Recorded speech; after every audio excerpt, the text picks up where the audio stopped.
Hey everybody, this is Jessica and Natalie, and welcome to the Better Questions Podcast. Yeah! Yeah.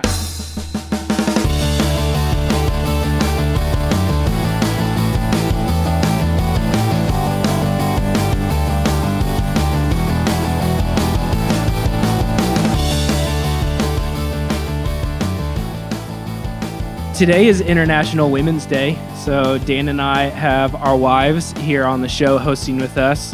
But also, we have them here because we're approaching a topic that would have been awkward if Dan and I were just talking about alone. We have an awesome guest on the show today. Her name is Dani Fankhauser. She's an author of a book called Shameless: How I Lost My Virginity and Kept My Faith. Dan, what are we talking about today? So today we are having a better conversation on sex. And you'll notice Andrew is not here because he decided to bow out of this conversation. Yeah, he told us that he didn't really have anything to add to the topic. And we decided we would bring our wives because we thought this would be a topic that would lend itself to having all perspectives, male and female. Obviously, as well, considering the topic, this episode does contain some sensitive content. So before you continue listening, you might want to just take a second to consider who else is within earshot of you. So here is our better conversation on sex. Well, Dani, thanks so much for being here with us today. Would you mind just taking a quick second to tell our listeners a little bit about yourself? Yes, totally. And happy to be here. Thank you for having me. So my name is Dani Fankhauser, and I'm the author of Shameless: How I Lost My Virginity and Kept My Faith. It's a book I wrote and released about a year ago. And my background is in journalism. So I worked in media for several years. Now I work in the technology field. And, you know, as someone who's always wanted to be a writer, I grew up in Southern California, what I consider sort of an idyllic childhood in the suburbs. And as I got older, I thought, you know, I'll move to New York City. I'll have, you know, some more exciting experiences, something to really write about. And when I did that, I moved to New York, I realized that my upbringing and childhood was actually really, really fascinating. Just, you know, once I kind of was exposed to a new culture. So that's really what my book ended up being about. The content in the book starts with my childhood and what I was exposed to growing up in church, and then kind of leads up to when I first moved to New York and make a pretty big decision. So, yeah. So will you talk to us a little bit more about that?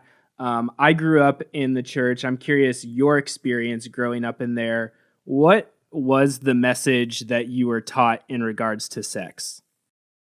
Yeah, I think the main message was don't do it, especially for, you know, when you're in junior high and high school. It's just this is not something you can do and be a Christian. And I think that was what was destructive about it, is that it was so black and white, that it was like, if you're doing this, you're not really a Christian. And that I really believed that. And so I believed that the kids I knew at school who were going to parties, who were drinking and having sex, and saying that they were Christian and going a couple times a year to church, I was like, oh, these people aren't real Christians. If they're a real Christian, they wouldn't be doing this.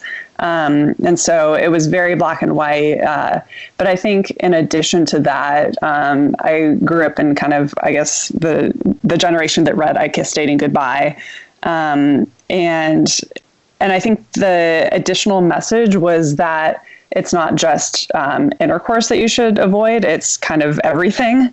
The longer you wait to kiss someone, the longer you wait to hold hands, the better. And so it was just this mindset that kind of, you know, the takeaway was like, oh, well, I should just avoid romantic relationships because there's something dangerous about them. About how long ago was that you were growing up in the church? I guess I'll ask that first. Yeah, good question. In the 90s, early 2000s is when I was growing up in church. Okay. Do you feel like that is still the same message that's being taught in the church today, or that it shifted some? I do, and I'm curious what your perspective on this is, pastors. But I still, there's a church here in San Francisco I go to sometimes, and San Francisco is a very, very progressive place. And so, the churches here are progressive on some issues and then not so much on others. Very, very interesting. But yeah, even to this day, I hear, messages from, the head pastor in the main service that still take this hard line, no sex before marriage. Yeah, and me and my wife were discussing this earlier today, just talking through this in preparation, and we both kind of realized that, like, well, at least for me, growing up in church, I don't really ever remember there being any type of discussion from the pulpit about sex in my home church. And now that I'm a pastor myself and I kind of know how the behind the scenes works, like usually when we do have messages like that, we tell the parents ahead of time and then they like keep the kids out of the message if they want to. So that may have happened at my home church with me when I was a kid and I just wasn't aware. But we were reflecting that may not be the smartest thing to do. Like, because what ended up happening for me was that then I never really got anybody but my youth minister and my parents telling me not to do it. But it was never like, here's a full explanation of what it is. And it just left too many holes and too much shame and guilt associated with that. I also think it's interesting you mentioned the Kiss Dating Goodbye books, and I remember those vividly, and I've just found it interesting recently how that author has actually come back and kind of taken those books out of circulation and kind of said, hey, I was wrong about this. So I'd be interested to hear your thoughts on that development, if we want to take the conversation that way. But that's kind of been my experience. Yeah, that's really interesting. Yeah, and in regards to the author, I think he was 23 when he wrote that book. And that's something I think about a lot, as I write and put stuff out on the internet is, what are the chances that you do 10 years down the line completely change your mind on something? And I think that's really humbling. And so, yeah, I think that was a big step for him to come out and say that. And because I think at the time what he was writing was what everyone else was saying, and that's really why it took off. So I think it's a little unfair to blame him for so much, because he was just part of a movement, and just happened to be the poster child for it. Right. Absolutely. So I'm also curious. We've talked about some of the experiences we've had growing up in the church in regards to how this wasn't really handled that great. What do you think are some of the assumptions most Christians have about sex? And then a follow-up, what are some misguided questions that you see Christians asking that leads to them not handling it with grace, but maybe more awkwardly? Mm-hmm. Yeah. I think one of the assumptions that I definitely had, and I remember hearing in college, I went to a Christian college as well, is sex as something that was binding and in kind of a lifelong manner. And it's really interesting. There's, I talk about oxytocin in my book, which is sort of the hormone that's released with intimate activities, but also with eye contact, with singing together. And so, one way that I like to think about this is that, as humans, we make meaning out of things. Like, we can say, when you shake hands, that means an agreement was made. And obviously, if one person shakes hands and says this was an agreement, and the other one thinks that shaking hands means nothing and backs out of it, then someone's going to be very upset. And so it's just, as humans, we decide like this thing means something to me, and someone else might decide it doesn't mean something to me. So I think that's one of the assumptions that I heard in church, was that there was something like physically binding about it, whereas I think more of what it was is just a cultural expectation that having sex was something to do with a lifelong commitment. And so I think that's really interesting, where two people can decide like, hey, we we think of it that way, and that's what we want out of it, and that's great. And then other people can decide, that's not what it means to me, and for them, that's not what it means to them. So I know we read your book, and in it you talked about instead of education, you felt like you were given fear. And that was something we talked about that we could relate with, because we see that often with the students that we've worked with, or even like what we grew up being taught. And even worse, seeing this in boys who often turn to pornography for their education because no one is educating them. And so they're curious. What harm have you seen come from this lack of education? And how do you think that we should go about educating? Yeah, that's a great question. And I think it's so true that, this is something we've never dealt with before, but there's just information everywhere. I was talking to a friend earlier this week who grew up in India, and she always assumed that the Americans were not religious. And which is funny because Americans definitely are very religious.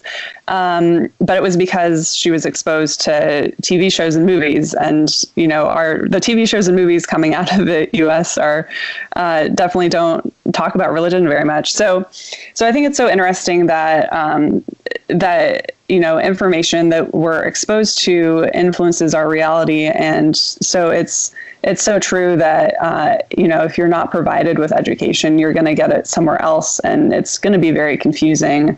And so, I think in terms of like what we can do about education, I think the fear is in the Christian community is that if you educate people about sex, that they're going to go and do it right away. And that's actually not the case. I think it's actually the opposite of that. I think when you're educated about something, then that empowers you to make good choices, and actually probably, wait until later to start trying stuff out.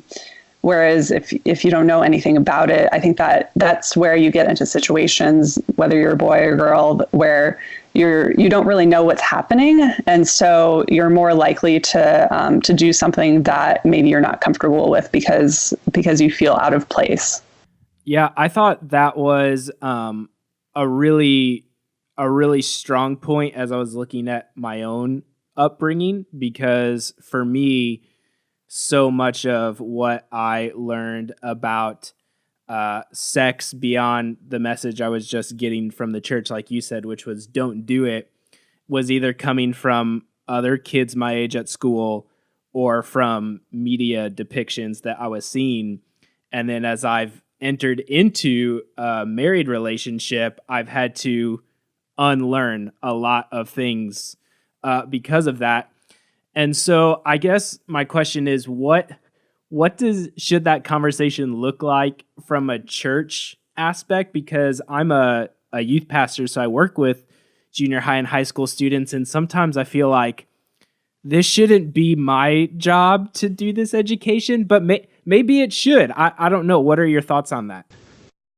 Yeah. So I don't know if you guys are familiar with this woman, Tina Shermer Sellers. She also wrote a book. Her book is focused more on psychologists who are helping their patients deal with shame around sex and having a Christian upbringing. But I interviewed her. I did a 9-episode podcast related to my book, and so she said something really interesting because she teaches at the graduate level. And she has her students do like a sexual autobiography as a class assignment. And she's done this for years. And it was around the year 2000 or so that she noticed students coming in with a lot of shame. And that wasn't something that was the case before. And so it's kind of people who are my generation who had grown up with like the abstinence only movement that they were teaching in schools. And that's when that started. So I think so I bring that up because I think if there wasn't this misinformation or shame-based education around sex, then it might not be your responsibility as a pastor. But there's been this whole phase where the church, I think, made a mistake in the way that they addressed it. And now there's kind of like the having to clean up for that. It's so interesting, but you know, it's like, this is what my experience was. I couldn't just say like, oh, I've changed my mind, and so I'm going to move on with my life. It's anything to do with shame, I think, hits us a really deep way. And so we can change our perspective on something, but the unlearning is a lot deeper than that. So yeah, I mean, I think it's a difficult question to say like how much you're responsible for. I think, you know, definitely providing resources for the parents as well as the students, I think, would go a long way. But yeah, I think it's a really good question. What do you think that looks like as far as our role in equipping parents to better have those conversations with their kids? Because that's been something I've been trying to think through a lot as well. I mean, when I did my podcast, one of the questions that I asked people a lot was kind of like, how do I talk to my own parents about this? Which is funny. It's usually like, how do you talk to your kids about sex? And for me, it was like, well, how do I talk to my parents about sex? And one of the best pieces of advice I got was, you know, for me to go to my parents and say like, hey, how did your parents talk to you about sex? What worked for you? What didn't work for you? And to get them thinking about it from that perspective, I think that kind of takes the pressure off of them. And so I think that's a really interesting way, because we're all kind of given some sort of information or lack of information. And if we think about it that way, then we think like, oh, okay, well, how do I want to change that for the next generation? Because it's something that everyone has that firsthand experience with, whether they were given the right amount of information or they were given the information in the wrong way. You know, they probably have an opinion on how they would have rather heard about it. Yeah, absolutely. And, you know, I've kind of been sitting here. I personally did not read your book, so I apologize. I'd like to. But some of our listeners may not have either. And I'm kind of wondering, like, a lot of people might get defensive at this point, going, well, you know, we did the best we could, and ultimately we were trying to, you know, follow the Bible. And they have this assumption that, like, what the Bible has to say about it, for all people, young people, it's very clear. And you mentioned how the message came out black and white, and I think a lot of people go, well, isn't that how the Bible describes it? And so I'm just wondering if you could speak on a little bit how you maybe reinterpret some verses, or how you now view the Bible, or even if the Bible is your first go-to place for where you have landed now. So I just wondered if you could explain where you're at now and kind of where you base that.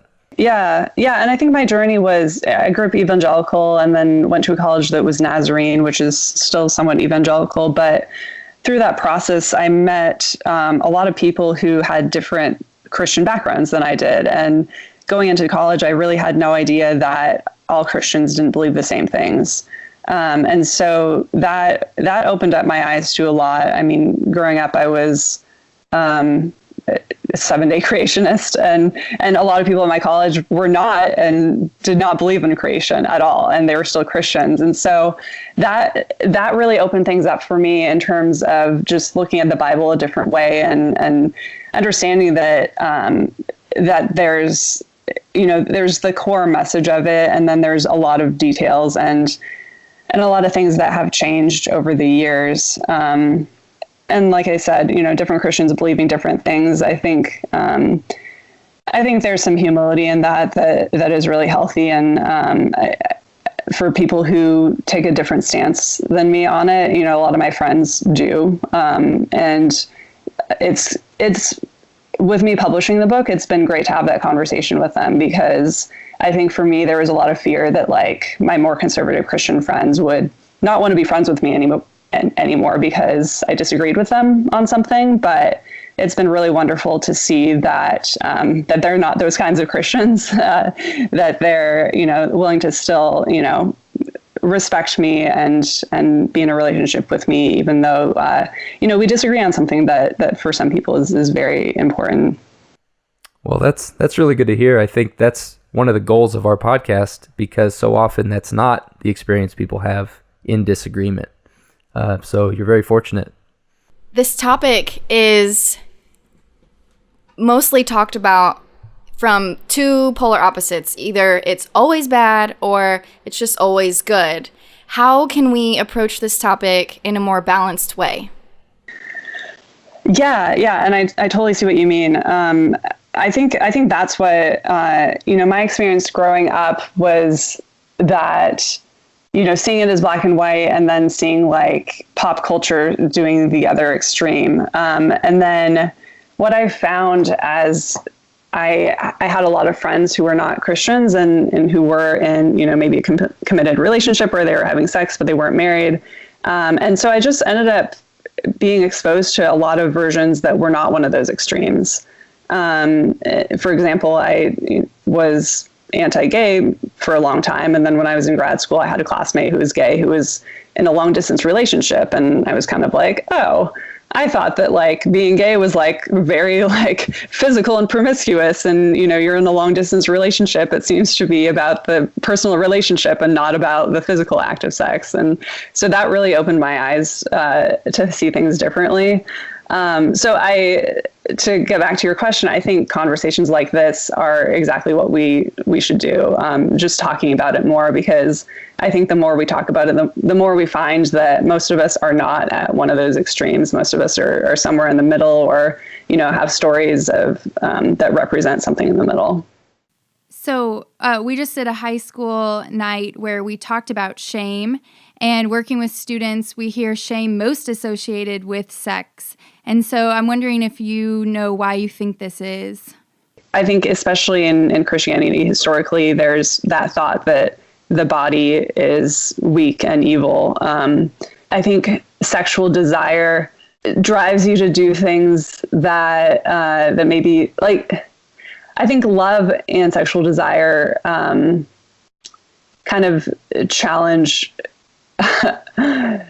reasoning, for lack of a better description. And so I think that gets people feeling like there's something deep and dark about it.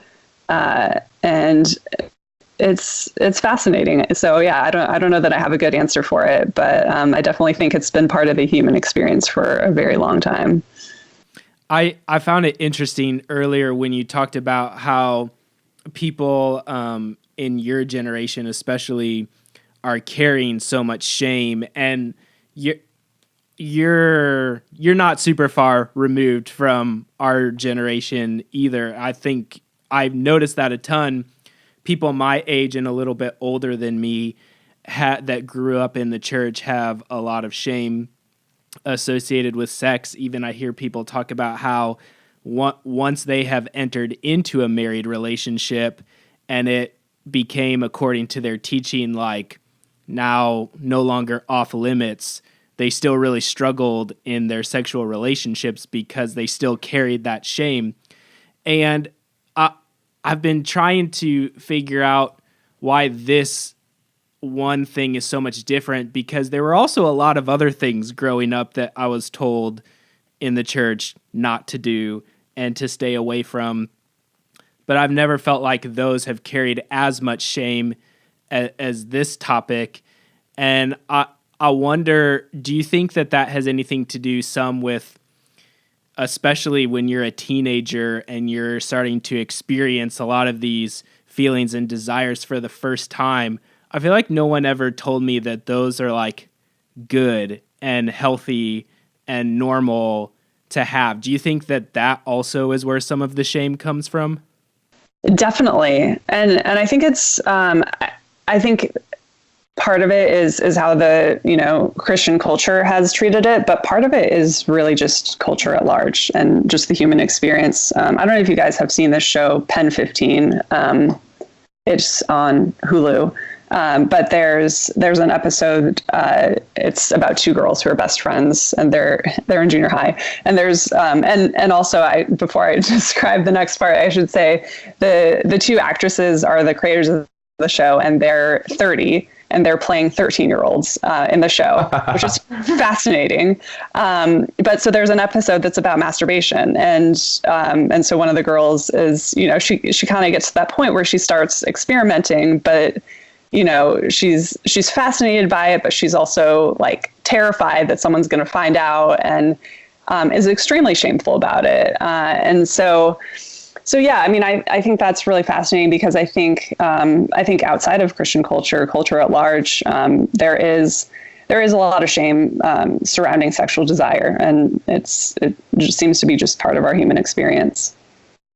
I still have this mental picture that I think I was taught in church, where I was taught if I had multiple sexual partners, then on my wedding day, it'd be like I was holding hands with all these men. I just have this picture of me in a white dress, yet having all these men along on my side. And I wonder, just because I just don't know, I haven't experienced it, is it possible for people to have casual sex without an emotional attachment? I mean, I've heard people say that, but I don't know. What's your take on that? Yeah. And I've heard like a similar story. I think actually A Kiss Dating Goodbye starts out with a similar scenario. So that was a really popular one that went around. So I also had the great duct tape analogy too. Yeah. Yes. Totally. Mm-hmm. It kind of goes back to what I was saying earlier about how we make meaning about things. And so as Christians, it sounds like all of us here grew up exposed to the same ideas. We were taught that sex means lifelong commitment. And so for me, that first time that I had sex, afterwards, I was kind of like, well, that didn't, it's not part of a relationship, not married to the guy, it's fine. But I still afterwards was kind of like, should I try to date him? Where is this going to go? Is it not going to go anywhere? And so it's so interesting, because I was taught that my entire life. And so I was still like, okay, well, I don't want to date this person, but I had sex with him, so maybe I should want to date him. And so that's confusing, because it is whatever meaning that you give to it. And, I've had other experiences where I had no interest in seeing the person for a period of time. So I can definitely relate to both. Like, I think you can have the casual sex and not have that emotional connection, and then you can meet someone you're in love with, and then sex means a very different thing. So I think it can differ one person to the next, but it can also differ for the same person, one relationship to the next. And I think that's where it's education, but also really communication, because it is very destructive if you have two people and they have a different expectation. Obviously, if one person thinks that sex means love and one person thinks that it doesn't mean anything, that is going to be a very bad situation. So yeah, I mean, I think especially for people who maybe were grown up with like, oh, sex should be only in marriage, and then they step away from that, there's still the question of, well, what does it mean? And it's a pretty big question to figure out. You don't just decide that it means nothing. I think there's a lot of middle ground. How would you answer a question like, what is the purpose of sex? Like in your own personal opinion at this point in your life, what would you say the purpose of sex is? Yeah, the purpose of sex. I think one thing that I like to say is that sex is more than just intercourse, because there's so many different intimate activities that people can take part in. So that's kind of the first part of it. And yeah, I think the purpose of sex is intimacy. And it's one way of intimacy. I think there's so many other ways, like having shared experiences together, making eye contact. And so I think it's part of that. I think it's part of expressing care and love for another person. And one thing that was really interesting to me was, there's stereotypes of men versus women. And I think I was always exposed to the stereotype of like men want the physical right away, whereas women want the emotional intimacy before the physical intimacy. And so that's a stereotype, and I think each person is different, but I do think that those things build on one another. And I've definitely found that sometimes the physical intimacy can open someone up to better connect emotionally and vice versa.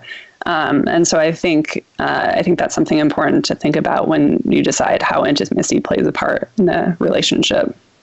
Something else I was really curious to get your opinion on, as I've just been trying to figure out what this conversation looks like in the church, and particularly in the context with junior high and high school students. You talked earlier about how there's this fear that if we get into the education side of sex, then it's like the same thing as condoning it, or, well, if we tell kids these things, then they're just going to all go and do it. And so because we don't teach any of these things, it creates a lot of harmful situations.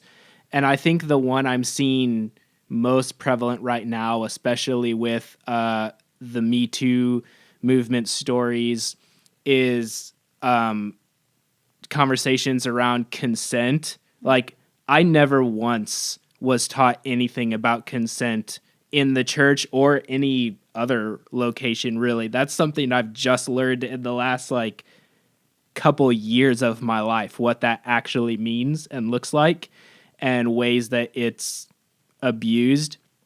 And then also just objectification.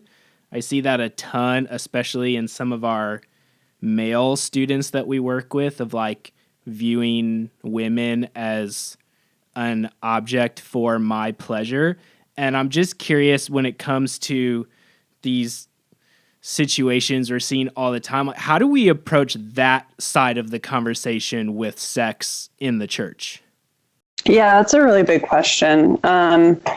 And I think it's really fascinating because it is an issue in the larger culture too, that everyone's kind of addressing right now. I had about a year ago, I had kind of a strange experience on a date where after the date was over, it was the date was fine.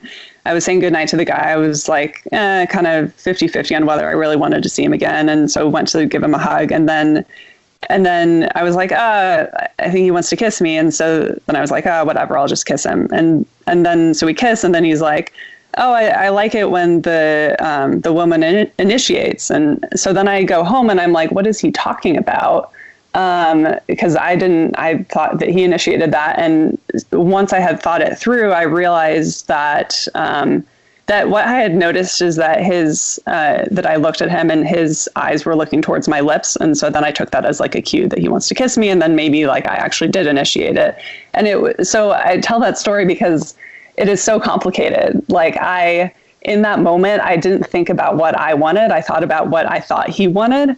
And so that's where I think we have all of these cultural assumptions where it's sure, the men are objectifying the women, but the women also carry the weight of these cultural assumptions that women are there for men's pleasure. And so it's a really deep topic to get into. And I think, figuring out the age appropriate ways to talk about it is a very big challenge. But I do think that it's important, and it's becoming even more important to have that dialogue. Absolutely. And to take that maybe just one step further, do you think there's a correlation perhaps with how this topic is often not addressed at all or addressed poorly, with all the allegations of abuse we see come out of the church? Is there a correlation in your mind? And also, kind of tacking on another question to that is, if so, what do you wish the church had taught you, and what do you wish the church would be teaching today to maybe help that not be a thing? Yeah, I think there is a correlation. Just, it's just kind of the patriarchal culture, both in the church and outside of the church. That's definitely not a problem specific to church.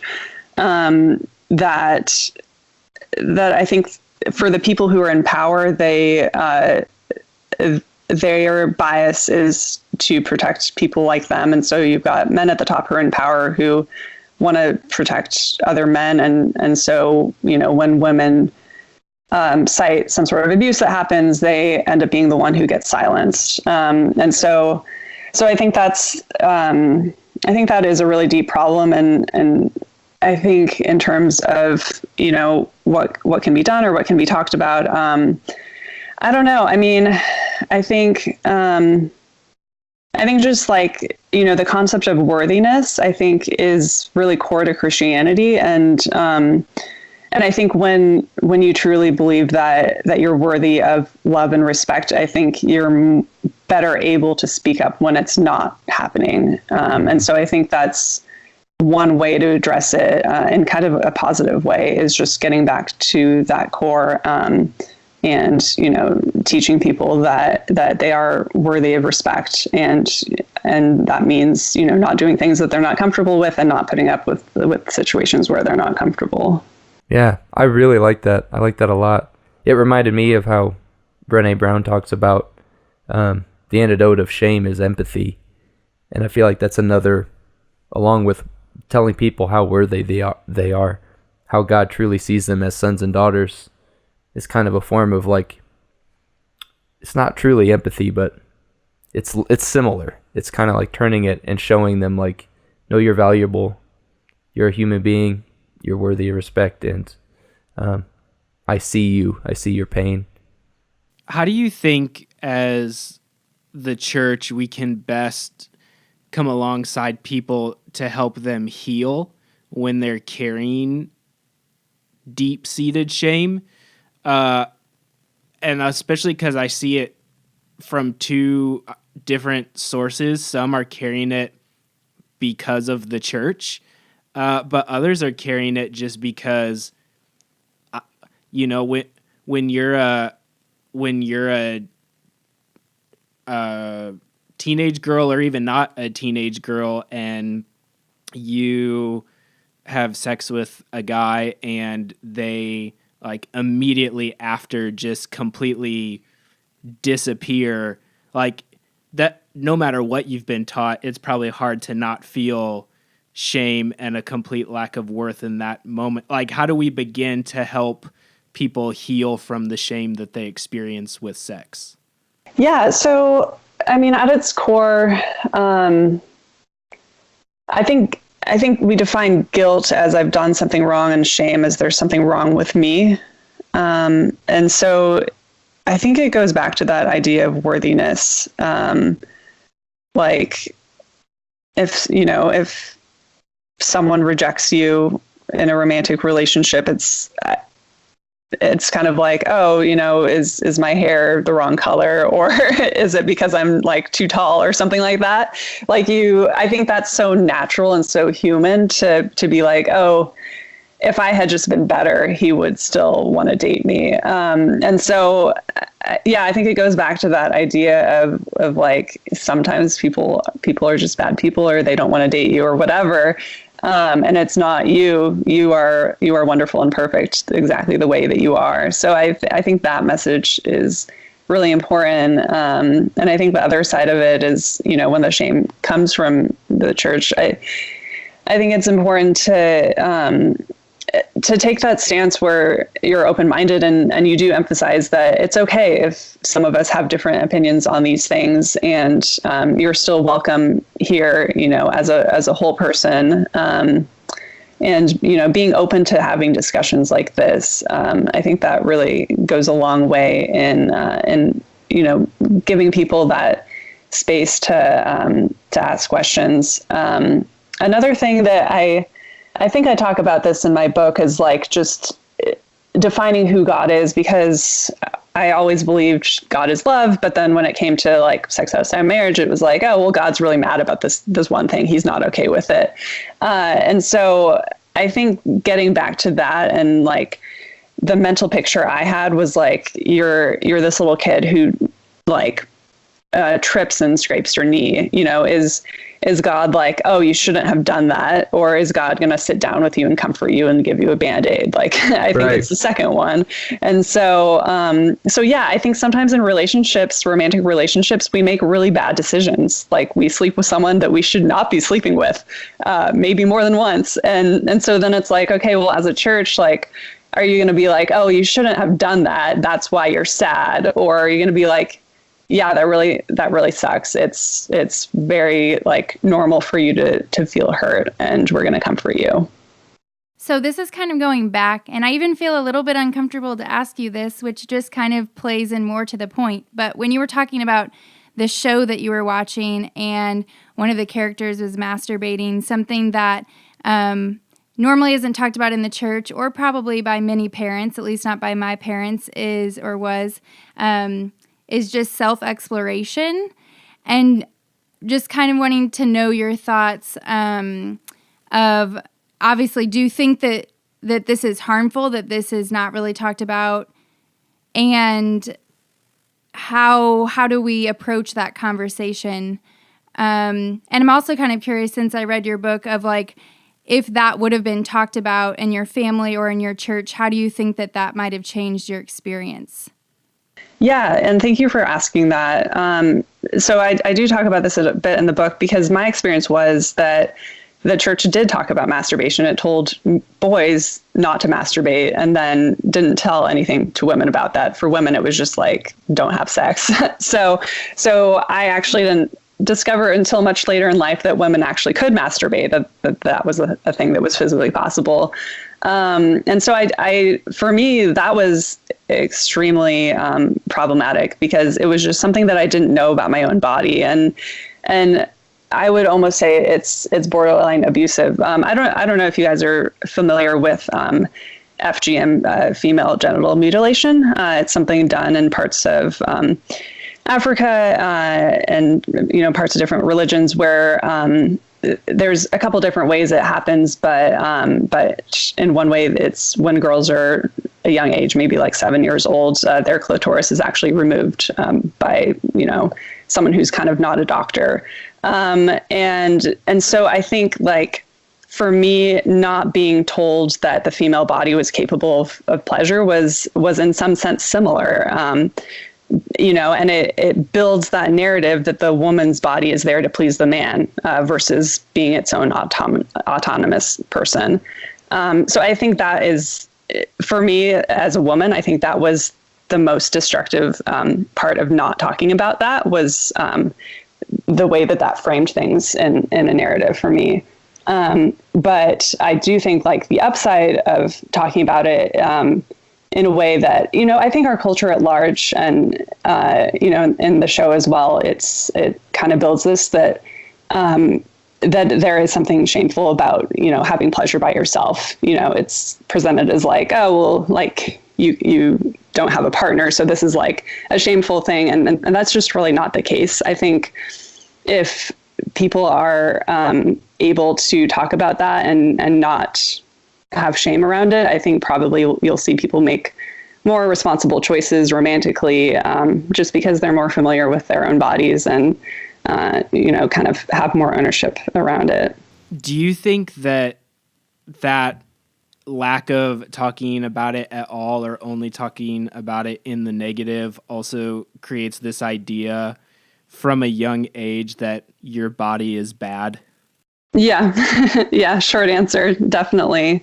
Definitely not talking about it. And another thing that goes along with that is also using the right words for different body parts. I think that builds into the shame that, if you have like a fun name for the vagina and don't just call it a vagina, I think that kind of tells kids like, oh, this is bad. It's something you shouldn't be talking about. Whereas if you're very straightforward and just call things their actual names, I think that opens up a lot more comfort in having those discussions and understanding your own body.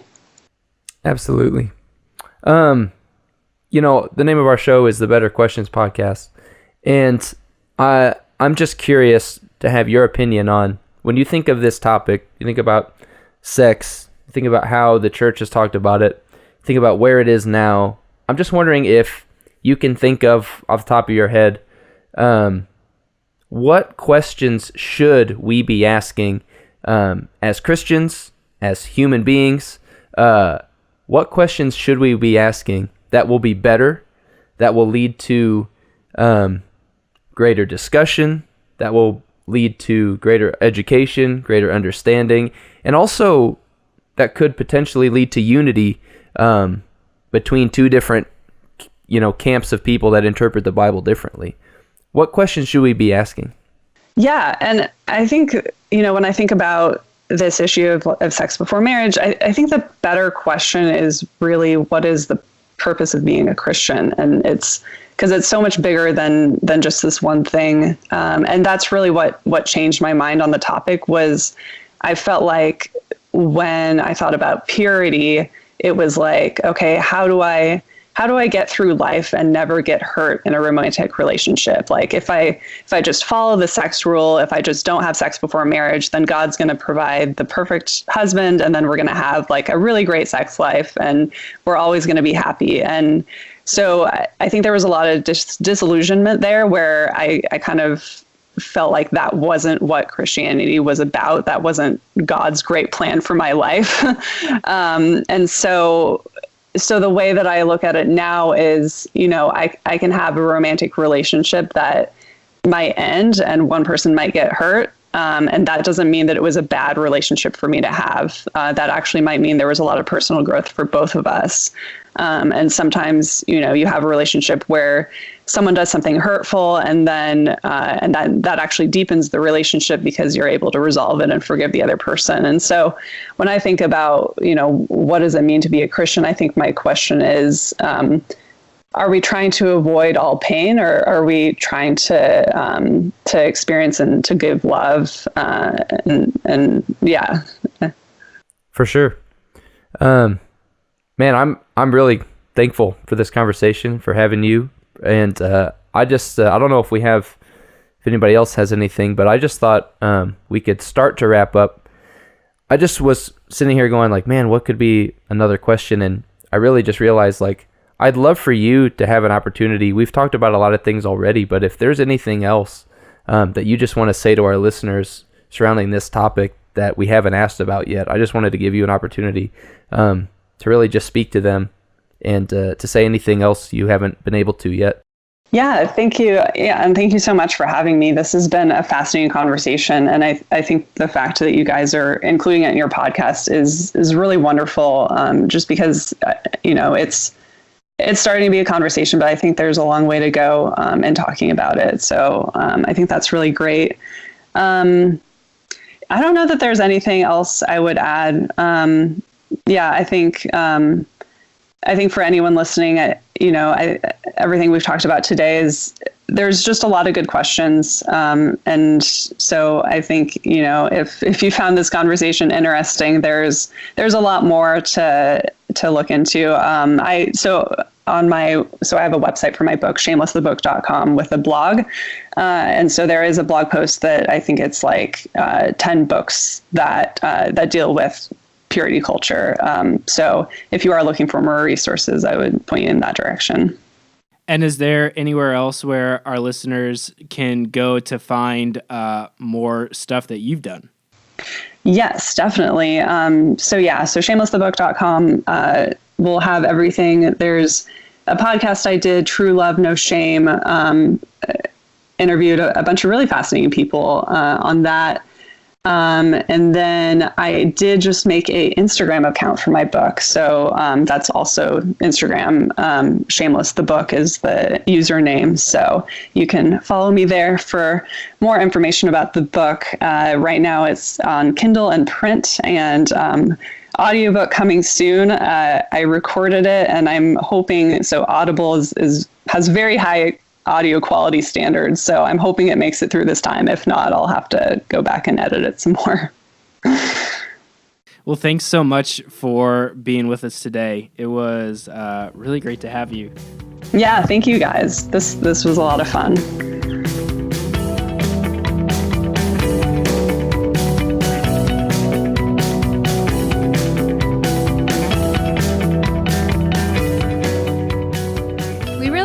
having Dani on the show today. Thanks for listening. Subscribe wherever you listen to your podcast for more episodes. Be sure to follow the Better Questions podcast on Facebook, Instagram, Patreon, and if you're interested in seeing the video as well as audio, we are on YouTube. That's right. So check out the links in the description for more on our guest and her work, and we'll see you next time. Thanks so much.